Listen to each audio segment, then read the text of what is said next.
Thanks, everybody. Welcome to Build. I'm your host, Ricky Camilleri. He was one of the best late-night hosts with The Soup on E! Hilarious in the classic sitcom Community. And now you can see Joel McHale in the new Netflix movie, A Futile and Stupid Gesture, as well as his very own Netflix show, The Joel McHale Show with Joel McHale.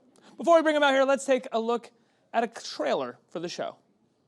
When the news goes from bad to worse, when anger and hatred are on the rise, the world needs a hero. Someone brave enough to point and laugh. And I can do them both at the same time. Ha ha ha ha ha. I'll work on it. The Joel McHale Show with Joel McHale. A weekly show with no boundaries.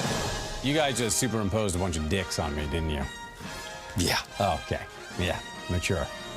All right, here's a freebie. Get your weekly fix starting February 18th. Joel McHale, everybody. Wow. What a response. Finally. Thank you. Yes, it's been 10 years since I released a Disney album, so I'm back. I am back, yes. What made you want to return to the form of The Soup, which you did for, how long did you do The Soup for? I never said it was anything like The Soup. Okay, excuse me. But it definitely, but no, it's nothing like The Soup other than I'm on a green screen showing clips from reality shows and making fun of them. Is this reality shows? No, I just said it was reality shows. The show that this show is gonna be clips from reality shows. No, just clips from reality shows. And other things. No, it's going to be everything. We're going to be, this will be making fun of, we're going to be making fun of streaming. We'll be making fun of, since Netflix rules the world now, we are going to be we have access to every country's television, and we are going to make fun of all of that. Because in America, with Trump as our president, no matter what your affiliation is politically, he takes up 90% of all entertainment and news. And so I want you to know that there is still lots of dumb TV out there that needs to be made fun of. So are you going to try to steer clear of Trump and the administration? No, we will. We're going to make fun of everything. And we all, when I was on this other show called Fashion Police, we would just cover the coverage. So we would always go for that. Because I'm the late night show hosts and people like John Oliver, they're much smarter than me, and they cover that stuff really well. Whereas we like to show Japanese game shows where people are farting on each other. And it's important to show it. Well, it's interesting, though, because The Soup has covered reality shows and covered the absurdity of reality shows, but the cliche right now is that this administration is a reality show and that there is similar news like a reality show. Right, again, we're going to be making fun of, everything. Yes, this is now a political, but there's lots of other television out there that needs to be talked about. Like what? Well, we have a Korean game show where people get hit by cars. And that should be talked about. Or the Japanese game show where it's a prank show where they try to prank them to the point where they're afraid that they're going to die. Like the one where a guy goes in for a job interview, and as it's happening, the three people interviewing him are shot by a sniper, and he falls on the ground and begins to weep and cry and is crawling out of the room as more people try to run in and help him, and they get shot. And they just have people in the corner, like his wife, going, it's not, it's a comedy, it is not a drama. That's, but we're gonna, now that, obviously The Bachelor takes up a huge amount of space, and I know you're all like, oh, yes, I know you all watch it, and it's my favorite game show. And so there, the Jersey Shore is coming back with a new series. Right, Floribama Shore, right? Isn't that what it's called? It's a perfect name. And so Floribama. That's a different show. Floribama or whatever. This is, now they have one where they're going on vacation. Yeah, I know. The original cast members are going on vacation? Snooki will be on it. I know, because there's still so much story left to tell. Well, she keeps living. She keeps growing, Well, not emotionally, not height-wise, no. but yeah. But we always saw the show. We see this show as like a long late night monologue where we throw in lots of clips and there will be lots of guests that aren't interviewed like this, but they interact. They come in and out of the show and they participate in the comedy of making fun of the clips and stuff. Did you miss doing a show the last few years while you haven't done it? Well, I like attention in any sort of way, and Is that as true? I said, money. Is it true that I like attention? Yeah. Well, are you an attention type of? Are you a person that actually really likes anybody attention? who walks out on stage with an audience wants attention. And comments on not getting the attention they wanted immediately? Even the actors that seem reclusive, they are happy to walk on a set or a stage and start saying things out loud in front of people. So, yes, it's an affliction, and this is the way that I serve it. And if I don't, then my family gets pretty tired of me. Oh yeah, they have to deal with you trying to get their attention all the time. Well, yes. Then again, I bought them a house, so they owe me. You can kind of throw that in their face a little bit and be like, "Look what attention got you." So, Right. so I'll say stuff. I'll just start turning the lights on and off. I was like, "Oh, who pays for this? Who pays for the electricity? Whose affliction Daddy-o, pays for this? right here." Like, how do you? Yeah. So, and then my 13-year-old said, "I hate it when you use that argument." I was like, "Because it's perfect." But did you miss this? I mean, you were getting attention before. You had a couple different shows. You were in some movies. Did you miss this particular format? And doing this? I loved doing it. And when as I refer to that, it was I was the host of Fashion Police. But no, I You enjoy working with Juliana. we had a great Fashion time. Police? Great time. And no, yes, I loved doing it. And people would always go, "Well, which one do you like better? Which one would you rather do?" I'm like, both. So I was like when I did Community at the same time as I was doing the Soup. So I am a workaholic and I'm obsessive compulsive. So I need to constantly be moving and blinking and breathing. So I like doing it all. Are you bringing a lot of the same writers back from the Soup onto this? We definitely have some of the same staff, and we brought in new people as well, and it's been great. And I think they're writing very funny stuff. And if they don't, then they'll be fired. Was that kind I'm of a very nice man. How long did you do the Soup? 12 years. 12 years. Was A lot of people in this audience weren't born then. Was that part of the part? They had listened to it on the radio. That was way back when. It was a radio play for a long time. Was it really? No. Okay.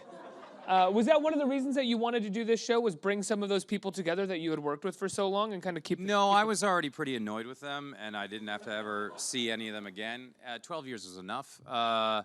But no, it was. I mean, yes, some of the people. It was like having a group of. It was like a high school or something where we all were together and figuring this thing out, and so it's great to be back with a lot of them. So I really do love it. It wasn't. I didn't want to do the show again so I could see these people every day.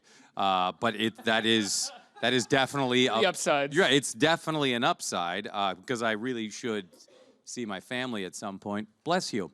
And so I want to do it just because it was always so much fun to do. And it was an easy. Really, because when the show first started way back when, no one was watching, so we were just trying to make ourselves laugh. Yeah. And so there was a lot of inside jokes that nobody got at home, and maybe that's why it was canceled. 12 years later. 12 years later. 12 years later, someone from E watched and was like, "What are these that jokes?" shows you the attention that network has had on its program. No, it's great. And E was always like Ted Harbert, who helped create that show, was amazing. Going into creating this, is there? Are you trying to? This is a different show. I mean, it definitely will be different. Are you trying to, as much as it's a different show, recreate some of those inside jokes? And do you find it difficult to sort of get to that when you know that people are going to be watching it and that there maybe are more eyes on it as you're sort of more well known? Well, thank you. I am more well known now. No, you can't create inside jokes in the. I mean, we'll have our first show, and we're not going to go. And that's when the man with the hat asked for the banana, and then people will not know what I'm speaking about. But inside jokes obviously pop up as the show Over progresses. the course of time. Yeah, at first I just want people to find the show funny and tune back in, because people go, "Can I binge watch it?" And I'm like, "You can just keep watching that same episode over and over, but it has to move. You know, in 13 weeks the shows will be topical. So I guess you can go back and watch them all together if you like. We will put it together and put it in a giant puzzle together, a lot like True Detective, and there will be just as much murder." So we'll see what you have to see what clips come in and what the stories are to kind of see how what is generated. So What has the process of developing the show been like?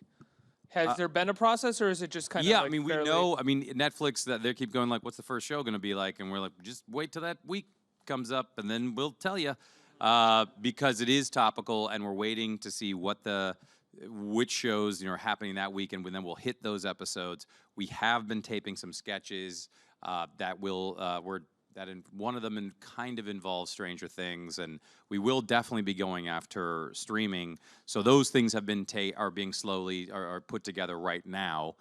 So we'll put those into the show. But no, it's going to be hopefully very topical, and that week is what you'll see. So, but maybe you can go back, and if you maybe were in a coma and wanted to catch up on something. Did you get to hang out with the kids from Stranger Things? Is that what the No, they sketch don't allow entails? me near those people yet. None of the big I'm not. stars. The show is not big enough yet for that. So, at some point it will be. Are you a Netflix watcher? Do you watch everything on Netflix? Oh yes, of course. I watch every series they've ever put out all the way through. See, there it is. There it is. Nothing on Amazon or Hulu or Crackle. Crackle's not a thing. What? I thought Crackle was a thing. I don't think it. I thought it collapsed. Ask the audience. Is it a thing? Look, Sounds about right. one person literally went yes, so that's great. Yeah, but even that was like, yes? Is that what you want me to say? So, What's great? but I mean, people talk about this all the time, but Netflix is the future and is how television and viewing anything is going to be viewed. And they figured it out, and Ted Sarandos had the vision before anybody else, and that's why it's in 130 countries. And like, I'm in this now. I'm going to promote a movie I'm in. Here we go, guys. It's a Netflix movie called Futile and Stupid Gesture, and the kind of thanks one guy, and the response, at least like my social media response, I was like, wow, this is bigger than almost. I mean, Community always got a big response, but it's amazing how quick. Even though there's so much programming on Netflix, it definitely, I was like, I've gotten a bigger response from that than almost anything. And you played Chevy Chase in that. Yes. The movie is about the National Lampoon magazine. For you young people, there was a thing called the National Lampoon magazine, and when people used to read magazines, and it was the biggest, it changed comedy in the 70s, and it changed comedy now to now forever. And the guy, Doug Kenny, who started it with one of the guy who's played by Domhnall Gleeson, Beard, and also Doug Kenny wrote Animal House, and he wrote Caddyshack, and he died very tragically, very young, and he was Chevy Chase's best friend, or they were best friends, and no one knew about Doug Kenny. He was like Hamilton, how there needed to be a musical, and now a Netflix movie to kind of point it out. But he really did change comedy, and it's not just a biography pick. It's kind of like a Christmas Carol, because Martin Mull, who you older people know who he is. You young people, look him up. You should know who he is because he's brilliant. He plays old Doug Kenny, who never existed, and it's a really great device to tell the story. And there was a shit ton of cocaine. Back then, or on this shoot? Oh, on this shoot. No, there was no cocaine in the 70s, and everybody knows that. So there was some method performing for you as Chevy then, with all the cocaine on set. No, that's personal for me because I just need it all the time. What was it like portraying Chevy? You can see there's some cocaine in my beard right here. People went, oh, don't say that, young man. Young. What was it like portraying Chevy Chase? Well, I worked with Chevy for 4 years on Community, and I called him to let him know that this strange, surreal casting was happening. The brilliant David Wayne directed it, and Will Forte plays Doug Kenny beautifully. And so I said, and Chevy was very happy that his friend Doug was getting attention finally, where it was very much due. It was sort of strange right at first because like I know this guy, but I really studied Chevy from the 70s, right before he became the biggest comedy star of the 80s, and so it's different. It's different because it's studying this young man who is the most confident person in the world that I've ever known, and so I really studied what he was like back then. Still the most confident person in the world, or do you mean then was? Well, then, yes, he was. I mean, he was a huge presence at National Lampoon, and then he got on SNL, and so it was, the man had. I mean, he was he and John Belushi, excuse me, became your two. correction on that was very funny. You're like wild fear to correct that. The parents did name Jim John. That's very close. So. How'd they know that there would be such a great disparity in their talents years later? I thought that Jim Belushi was very funny on SNL when he was there.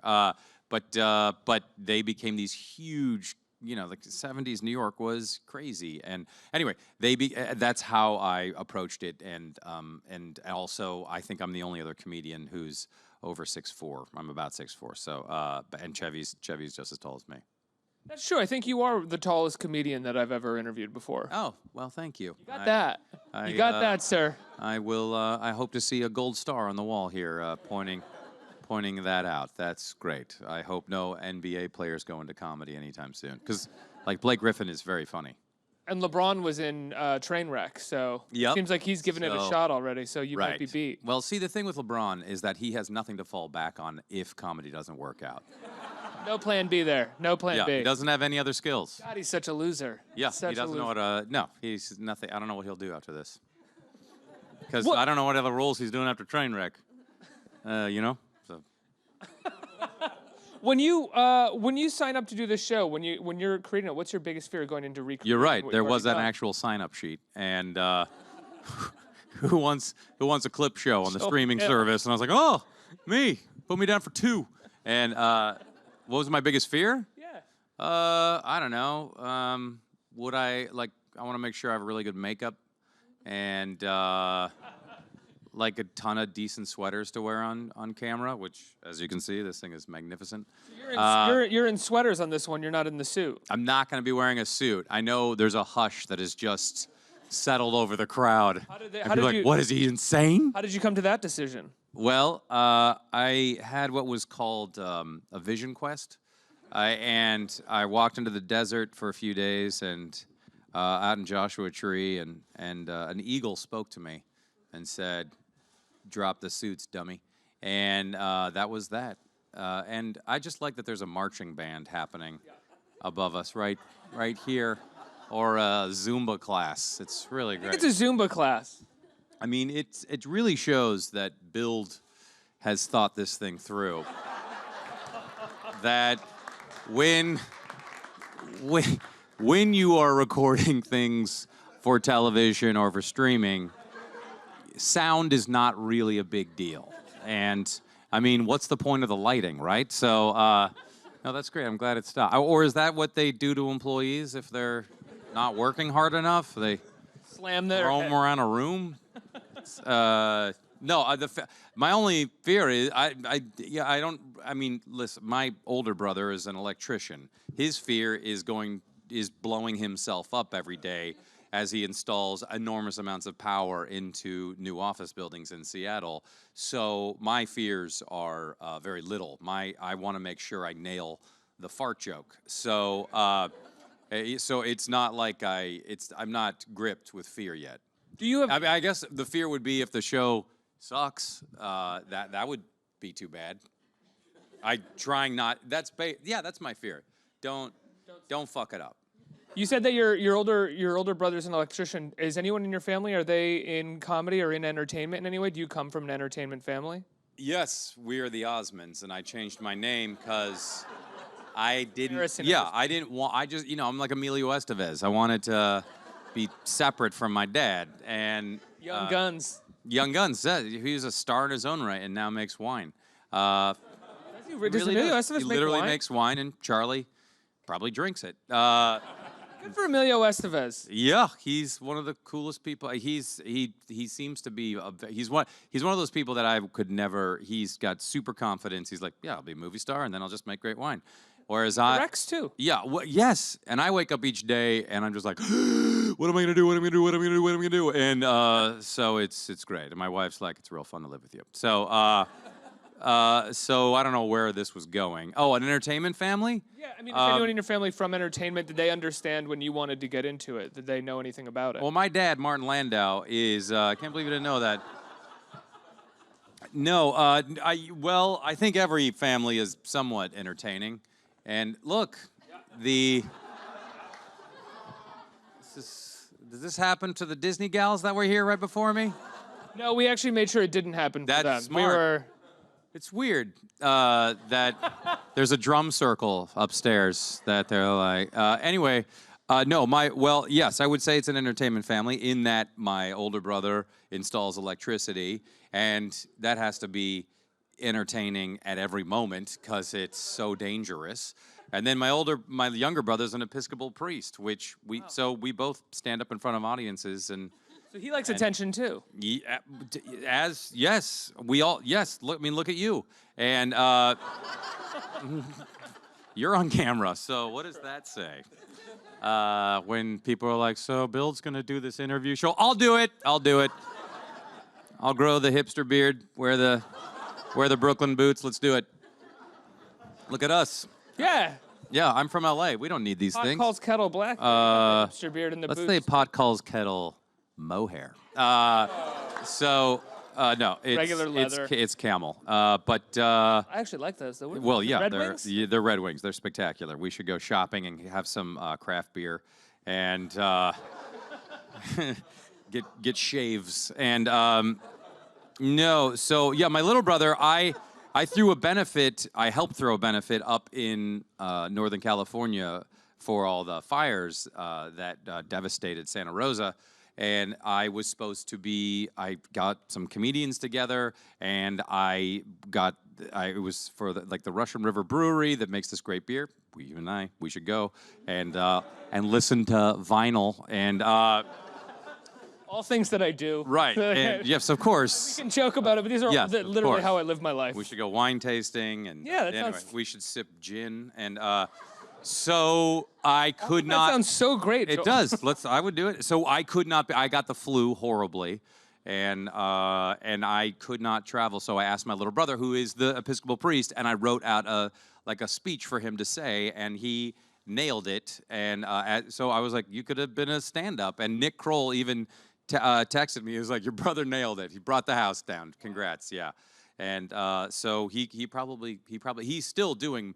I literally, he'll be like, so what'd you do today? And I said, well, I had a photo shoot. I talked to the guy from Build, and we're going to go buy some really cool socks. And I wrote some fart jokes, and I'll be like, what did you do? And he goes, oh, I went to a hospital and helped some old people die. And I then told their families that they lived great long. Yeah, so he was like, I was like, what today? And he's like, we fed 1,000 people. And I was like, okay, see, you're doing, it's like I worked with Ken Jeong for years, who was a doctor and became an actor, and I was like, ooh, way to go.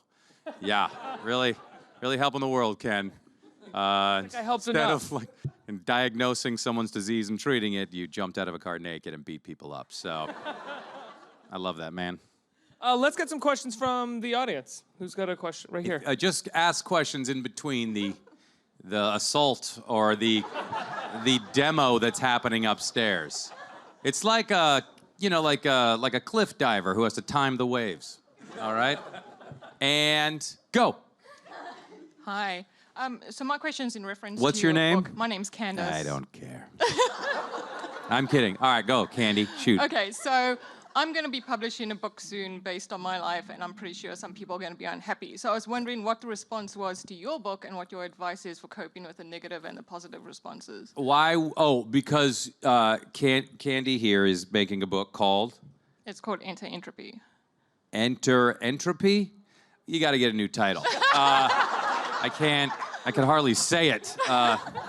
Enter Entropy.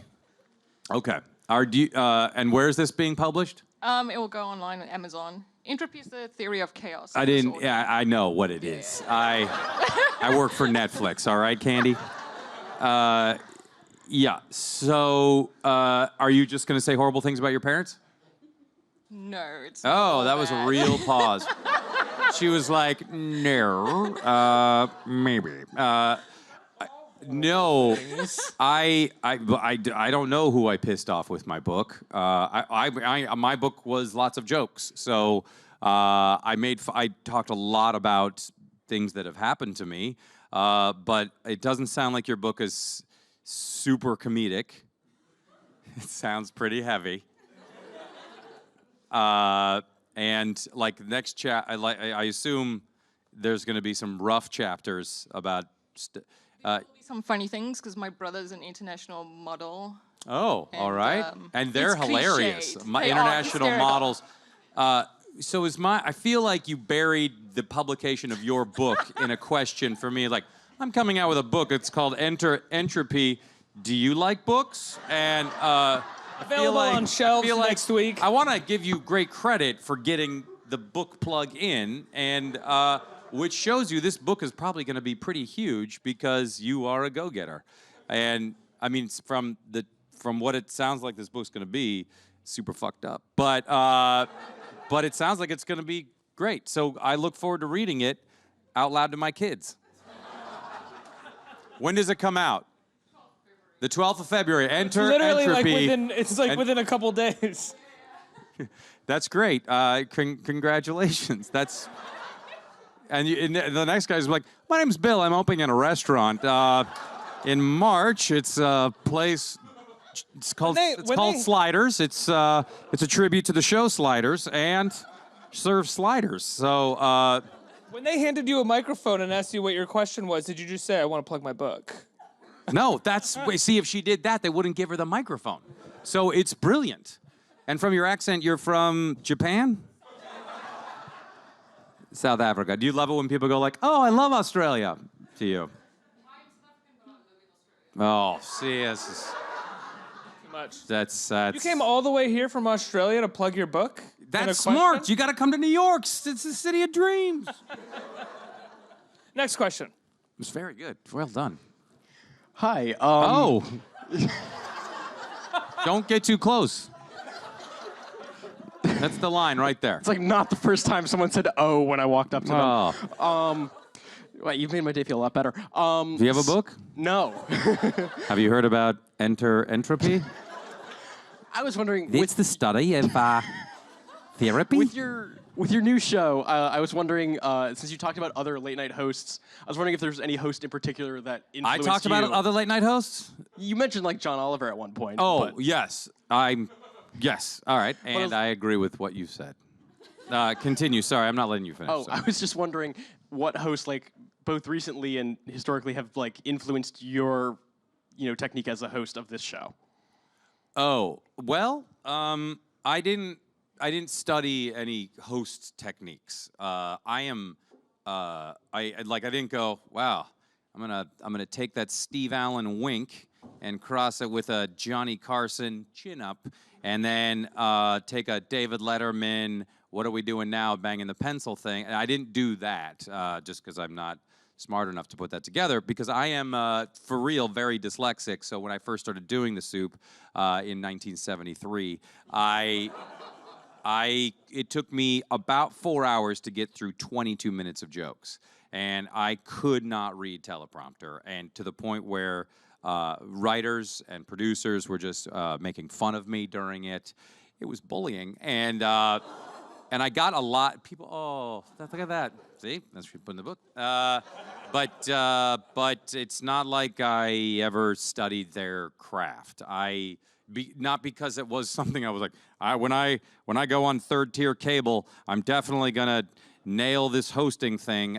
It was a whim, and I didn't know how long it was going, and so it was just me trying to not screw up the words.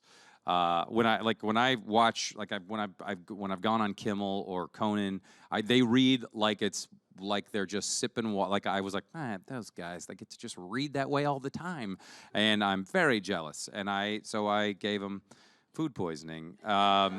So there wasn't any, but I mean, everyone on TV right now are pros, and they are. I watch them all when I can, and we're very lucky to be alive in a time when there's so many different places for comedy like that. I mean, I'm really enjoying Conan going out and like into Haiti and all that stuff, and to Cuba, and of course Kimmel is spearheading comedy politically, and of course John Oliver, and Colbert, and it's Myers, and so, Fallon, they're doing great.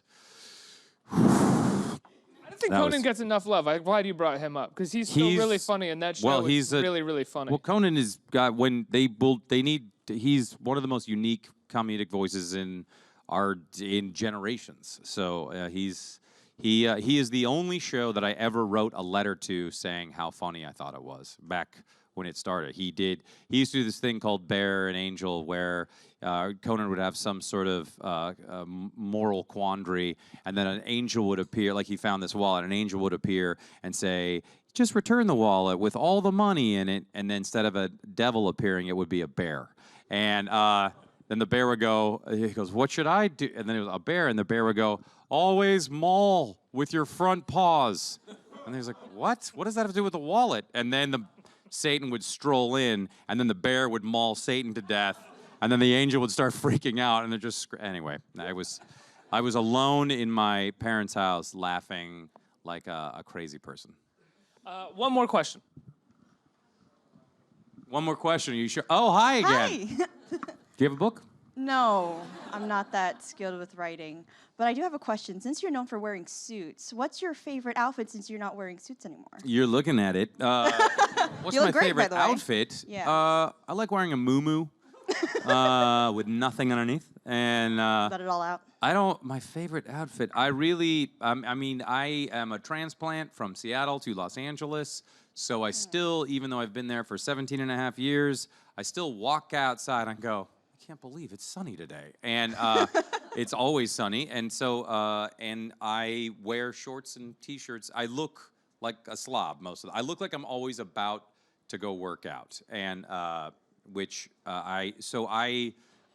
always thought growing up, because my dad wore suits to his job every day, I always thought, well, that's what I'll be doing. And instead, I look like I've been dressed by a shelter. So I won't be. I'll be wearing more casual on the show, just because I didn't know why I had to wear a suit every day for that.